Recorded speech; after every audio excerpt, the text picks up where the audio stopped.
कहानी है साल 2006 की, जब विराट केवल 18 साल के ही थे। 40 पे बैटिंग करते हुए विराट जब शाम को घर पहुंचे तो देखा विराट के पिताजी, जिनका सिर्फ एक ही सपना था, अपने छोटे से बेटे को बड़ा क्रिकेटर बनते देखना। 18 की उम्र में 40 के स्कोर पे विराट नाबाद थे, पर जिन आंखों ने उनके लिए सपना देखा था वो आंखें अब हमेशा के लिए बंद हो चुकी थी। पिताजी अब नहीं रहे। वो रात विराट की जिंदगी की सबसे लंबी रात थी। विराट रात भर पापा के सिरहाने बैठे रहे, शायद उनसे यही बोल रहे थे कि पापा, आपका सपना मैं जरूर पूरा करूंगा। अगली ही सुबह जब विराट अपना किट बैग उठाकर ग्राउंड की तरफ चल पड़े तो उनकी माँ ने उनसे कुछ नहीं पूछा। माँ को शायद पहली बार उस सफेद जर्सी में क्रिकेटर नहीं बल्कि अपने पापा का बेटा दिखा।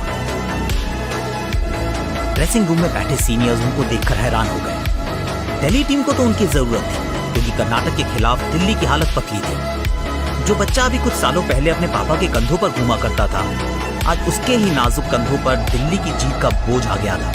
4 विकेट गंवा चुके थे और फॉलो ऑन बचाना भी मुश्किल लग रहा था। विराट 40 पर नाबाद थे और अगर वो भी नहीं खेलते तो फिर दिल्ली की हार तो तय ही थी। लेकिन मैच का ख्याल किसी के जहन में कहाँ था। सभी की आंखें थोड़ी नम थी क्योंकि कोहली को अभी अभी एक विराट दुख का सामना करना पड़ा था। लेकिन जब हौसले आबाद होते हैं तो खिलाड़ी जिंदाबाद होते हैं। ऐसे में क्या वो बैटिंग करने के लिए तैयार थे? वो आंखें रात भर सोई नहीं थी, पर शायद इसलिए कि उन आंखों में अब पापा के सपने बसे थे। सबके मन में यही एक सवाल था, क्या विराट तैयार है?